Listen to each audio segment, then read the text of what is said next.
Sydney firing واقعہ، زخمی حملہ آور پر فرد جرم عائد کر دی گئی۔ غیر ملکی خبر ایجنسی کے مطابق آسٹریلین پولیس کا بتانا ہے کہ بونڈی بیچ فائرنگ کے زخمی حملہ آور پر دہشت گردی سمیت 50 الزامات پر فرد جرم عائد کی گئی ہے۔ دوسری جانب فلپائن کے صدارتی ترجمان کلیری کاسترو کا کہنا ہے کہ بونڈی حملہ آوروں کے فلپائن کے دورے کے دوران دہشت گرد ٹریننگ کا کوئی ثبوت نہیں ملا۔ ان کا کہنا تھا کہ فلپائن کو داعش کے تربیتی مرکز کے طور پر پیش کرنے کی رپورٹس کو مسترد کرتے ہیں۔ فلپائن کو دہشت گردی کی تربیت کے لیے استعمال کیے جانے کے دعوے کا کوئی ثبوت نہیں دیا گیا۔ فلپائن کے فوجی ترجمان کرنل فرانسل پیڈیلا نے کہا کہ 2024 کے آغاز سے اب تک بڑے انسدادی دہشت گردی آپریشن نہیں ہوئے۔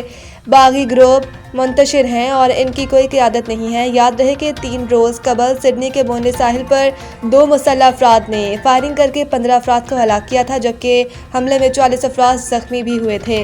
حملہ کرنے والے ایک شخص کو پولیس نے موقع پر ہی گرفتار کر لیا تھا، جبکہ دوسرے حملہ آور کو گرفتار کر لیا گیا تھا۔